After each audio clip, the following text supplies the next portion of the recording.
बाबा जी की प्यारी सास संगत जी, आज जो मैं आपको बताने जा रही हूँ, उससे पहले अगर आपने हमारा चैनल लाइक, शेयर, फॉलो और सब्सक्राइब नहीं किया है तो ज़रूर कर लें जी। साथ में बेल आइकन भी ज़रूर प्रेस करें जी, जिससे आपको बाबा जी की प्यारी प्यारी बातें पता चल सके। और लाइक करना बिल्कुल ना भूलें जी।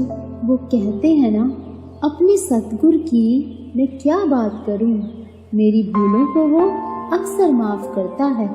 कैसे बताऊँ उसकी रहमतों के सिलसिले, मैं चाहे जितना मैला वो मुझे पल पल साफ करता है। सास संगत जी, आज मैं आपको बाबा जी की बताई ऐसी बातें बताने जा रही हूँ जो सुनकर आप सब लोग हैरान हो जाएंगे कि संत सतगुरु अपने मुख से कुछ भी बोल दें तो हमें उनकी बात ऐसी लगती है जैसे कोई आम इंसान बोलता है, पर एक एक शब्द की गहराई का बहुत बाद में जाकर हमें पता चलता है। और अगर हम बाबा जी की बात को अनदेखा ना करके उस पर अमल कर लें तो हमारी जिंदगी इतनी संवर जाएगी जिसका हम हिसाब नहीं लगा सकते। साथ संगत जी, ऐसी ही एक अनोखी और सच्ची घटना मैं आपको बताने जा रही हूँ। इस घटना का एक एक शब्द बड़े ध्यान से सुनना। एक बार संत सदगुरु किसी गांव में आए। बड़ी ही कमाई वाले सच्चे संत थे, पर उनका एक नियम था कि वो जिस भी गांव में जाते तो कम से कम 3 महीने उस जगह पर रुकते। अब एक गांव में जाकर वही नदी के किनारे उन बाबा जी ने अपना बसेरा डाला। साथ संगत जी, वो जो गांव था, उस गांव की ये पहचान थी कि उस गांव में सारे चोर, डाकू, लूटपाट वाले लोग, दुनिया भर के पाप और गलत काम करने वाले लोग ही रहते थे। और गांव में ना तो कोई मेहनत करके कमाता था और ना ही खेती करता था। वहाँ सब चोर थे और अपने बच्चों को भी बचपन से ही चोरी करने की ट्रेनिंग देते थे। और जब भी कोई बच्चा पहली बार चोरी करके कुछ लाता तो पूरे गांव में उस बच्चे के लिए ढोल बजाए जाते कि अब तो बच्चा कमाने वाला बन गया है। खुशियां मनाई जाती थी। ना उन लोगों ने कभी संतों की संगत की थी, उल्टा संतों से दूर ही रहते थे। अब जो दूसरे गाँव के लोग थे, उन्होंने सोचा कि बाबा जी ने बसेरा इस गांव में डाल तो लिया, पर ये पूरा गांव तो चोरों से भरा पड़ा है। ना तो ये लोग सेवा करेंगे, ना ही भोजन की कोई व्यवस्था करेंगे। अब बाबा जी के खेल तो बाबा जी ही जानते हैं। तो दूसरे गांव के लोगों ने बाबा जी के पास जाकर कहा, बाबा जी, ये लोग ना तो सत्संग में आएंगे, ना ही सेवा करने आएंगे, आप ये कहाँ आ गए? तो बाबा जी बोले, अब तो हम यहाँ बसेरा डाल चुके हैं, 3 महीने से पहले नहीं जाएंगे।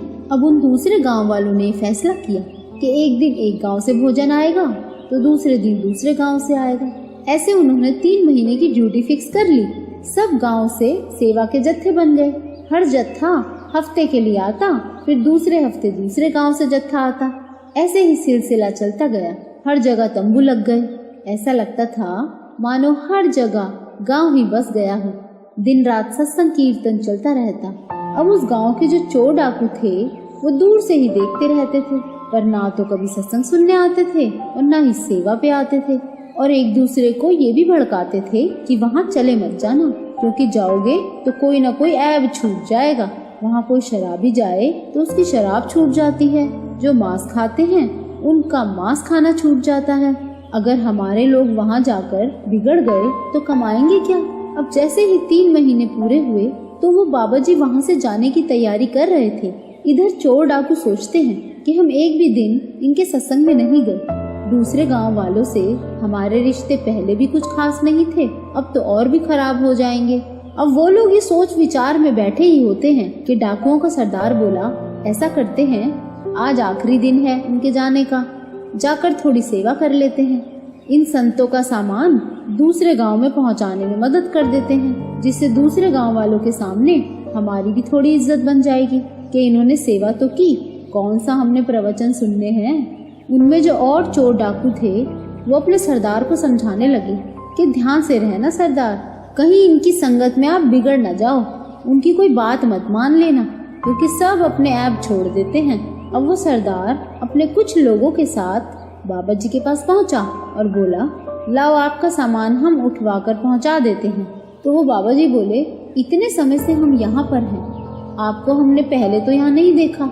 तो वो डाकुओं का सरदार बोला, जो इस नदी से लगता हुआ पहला गांव है, हम वहाँ पर रहते हैं। तो वो बाबा जी मुस्कुराए और बोले, ठीक है, ये सामान आप उठा लो, ये सेवा आप कर लो।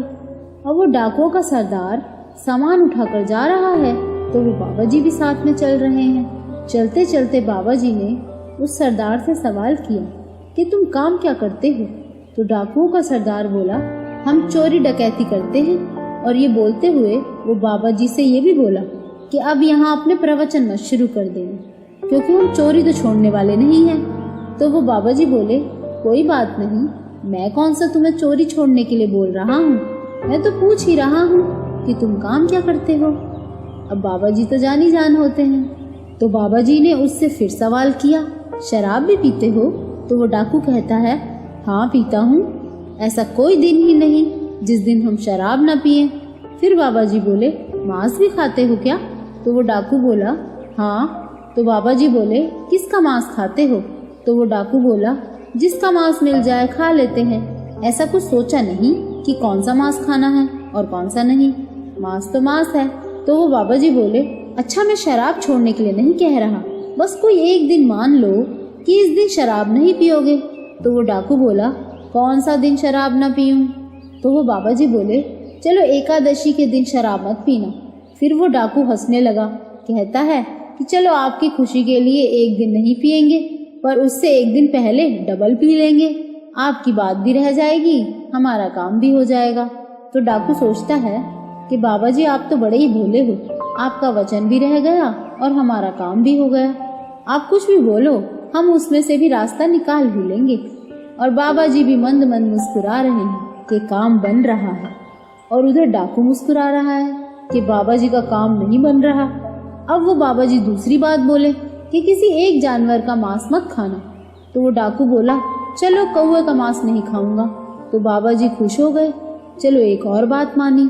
पर वो डाकू मन ही मन सोचता है कि कौवे का मांस खाता कौन है, मैंने तो आज तक खाया नहीं। ये बाबा जी भी खुश और अपना भी काम बन गया। अब बाबा जी ने उसको तीसरी बात बोली कि चोरी करना पर किसी गरीब के घर मत करना। तो वो डाकू हंस के बोला, गरीब के घर में मिलता ही क्या है, हम गरीब के घर क्यों करेंगे चोरी, जाएंगे तो किसी धनी के यहाँ जाएंगे चोरी करने। चलो आपकी ये बात भी मानी।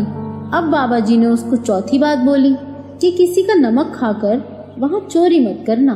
तो वो डाकू मन में सोचता है, जिसके यहाँ हम चोरी करेंगे वो कौन सा हमें भोजन खिलाएगा, और कौन हमें भोजन के लिए आमंत्रित करेगा कि वहाँ चोरी नहीं करनी। तो वो बोला, ठीक है बाबा जी, आपकी खुशी के लिए ये बात भी मानी। अब उन बाबा जी ने पांचवी बात बताई कि जो माएँ होती हैं वो चार होती हैं, इन चारों स्त्रियों को तू माँ मानना, क्योंकि तू पराई स्त्री में बहुत नजर डालता है, पर इन माँओं का ध्यान देना, एक अपनी माँ, एक अपने मित्र की माँ, एक अपने गुरु की माँ, और एक राजा की रानी भी माँ के बराबर होती है। इन माँओं को माँ ही मानना, बुरी नजर बिल्कुल नहीं डालनी। अब वो डाकू बोला, आपकी ये बात भी मानी, अब तो आप खुश हो? तो बाबा जी बोले, हमें अच्छा लगा, तूने हमारी बात चाहे थोड़ी मानी हो पर मानी तो।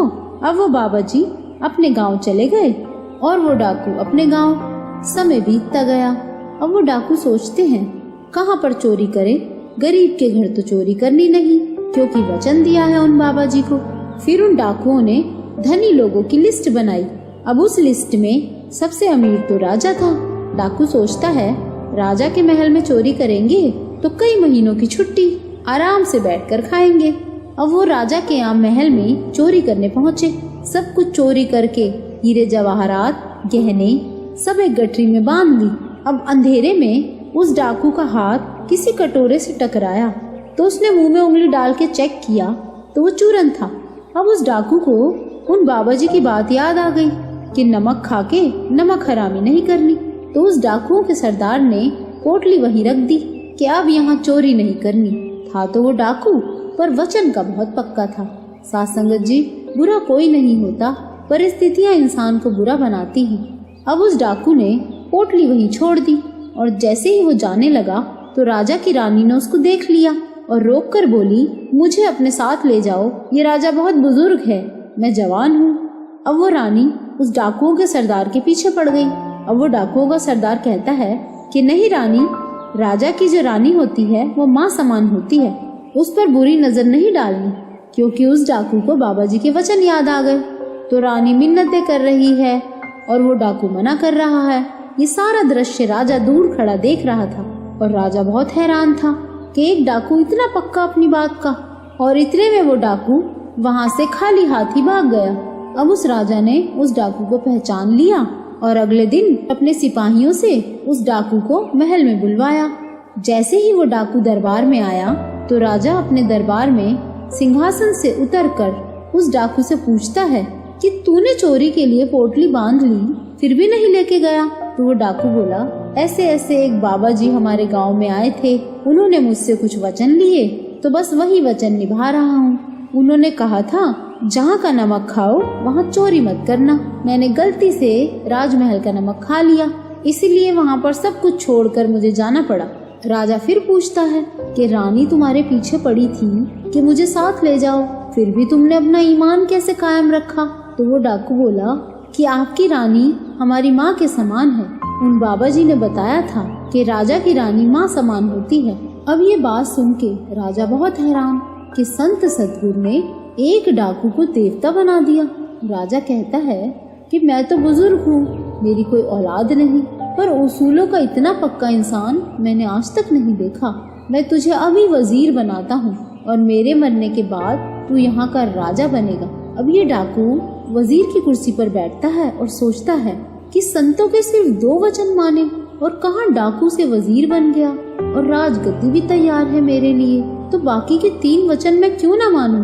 अब उस वजीर ने अपने पूरे गांव के लोगों को नौकरी पर रख लिया और सब सुधर गए। और जब ये वजीर राजा बना तो यही बाबा जी फिर उस गांव में आए और देखते हैं जहाँ झोपड़ियाँ थी वहाँ सारे घर बने हुए हैं। अब उस राजा का प्रताप जगह जगह फैलने लगा।